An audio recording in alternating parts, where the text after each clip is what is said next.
आज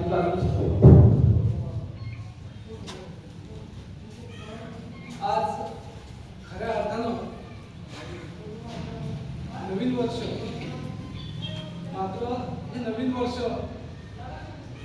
याची सुरुवात आपण कशी करावी आणि या पूर्ण वर्षभर आपण काय करावं याचं नियोजन करणारा हा दिवस. निश्चितच आपण सर्वजण ठरवतो की 1 जानेवारी पासून आम्ही हे करू, आम्ही ते करू, ज्या काही चांगल्या गोष्टी असतील त्या स्वीकारण्याचा प्रयत्न आम्ही करू. 31 तारखेला 31 डिसेंबरला आम्ही ज्या काही वाईट सवयी आमच्यामध्ये असतील त्या सोडण्याचा प्रयत्न करू. जसे उशिरा झोपणे, उशिरा उठणे, जनरल गोष्ट आहे, माझ्याहून सांगतो. तर ह्या ज्या साध्या गोष्टी आहेत काही सोडण्याचा आणि काही नव्यानं संकल्प करण्याचा हा दिवस आहे. आज आपण नेमकं त्या कारणासाठी म्हणून इथे उपस्थित नाही आहोत. आपल्या या दीक्षाभूमी स्मारकामध्ये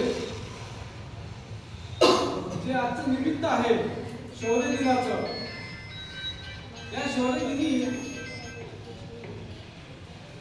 आपण या दिवसाला, या दिनाला शौर्य दिवस का म्हणतो हे सुद्धा जाणून घेतलं पाहिजे.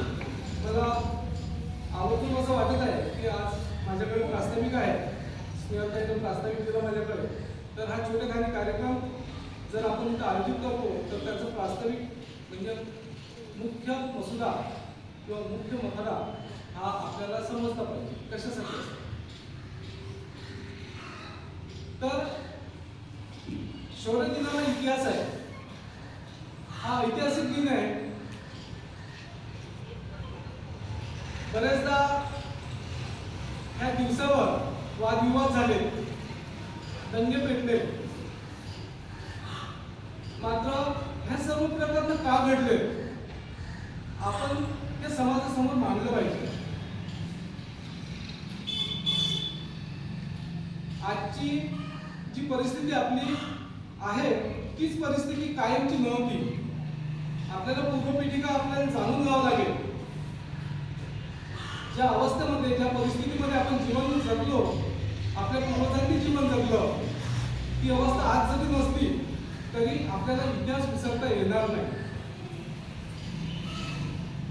भीमा कोरेगावचा हा इतिहास हा संपूर्ण भारत देशाचं प्रतिनिधित्व करतो.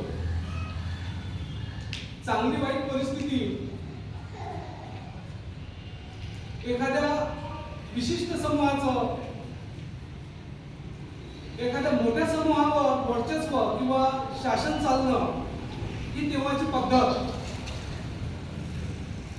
अगदी पेशवाईमध्ये, पेशवाईचा काळ खूप जुना नाही, गेल्या 250-300 वर्षापूर्वीचा काळ.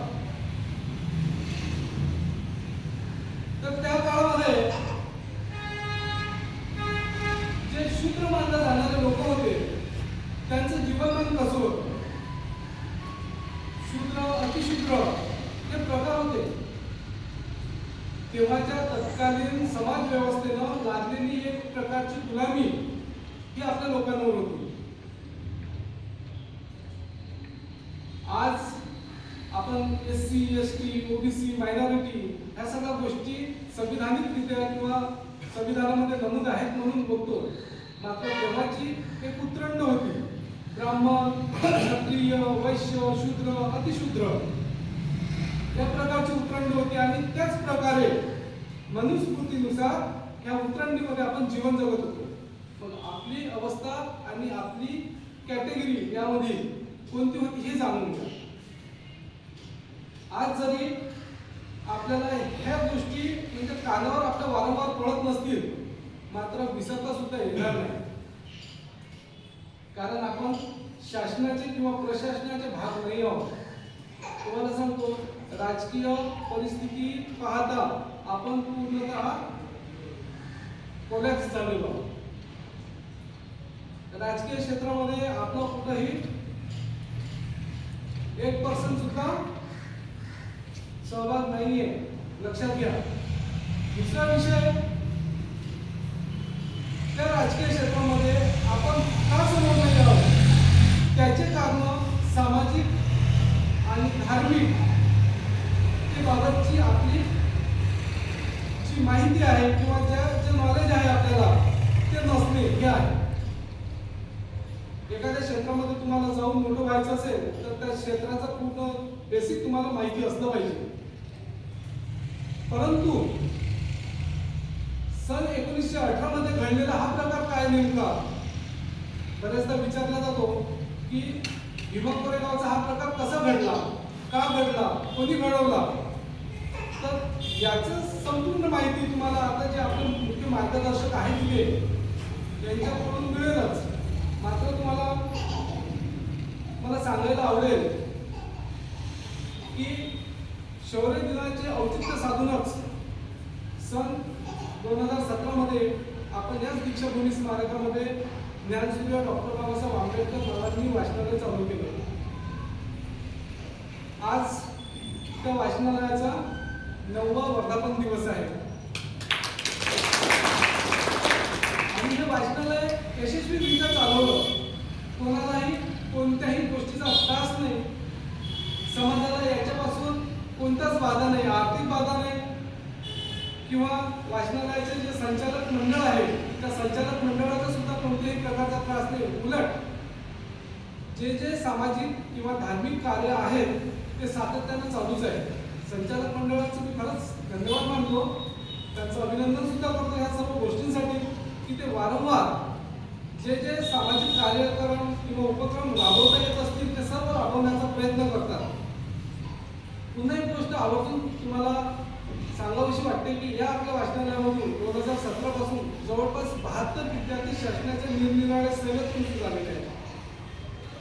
72 कुटुंबाचं भलं झालेलं हे जे ठिकाण आहे ते ठिकाण साधं नाही, इथून ज्ञानार्जन केलं जातं. चंदनानी सरांना मला सांगायला आवडेल, सर आम्ही जेव्हा इथं कोणत्याही प्रकारची बेसिक सुविधा नसताना एक वाचनालय फक्त ठिकाण आहे, इथे फक्त छत आहे आणि त्या छताखाली आम्हाला बसता येते. मुलांना खरंच गरज होती की एखादा प्लॅटफॉर्म एखादं ठिकाण असं मिळावं.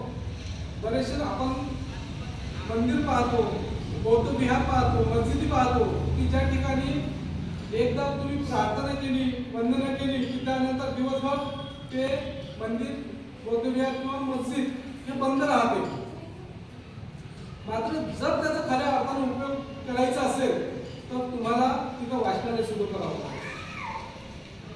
आणि हाच बेस पकडून आम्ही इथं कोणत्याही सुविधा अभावी वाचनालय चालू केलं. घरची पुस्तकं आणून ठेवले आणि त्या घरची पुस्तकं आणल्यानंतर मुलांनी ते वाचणं चालू केलं.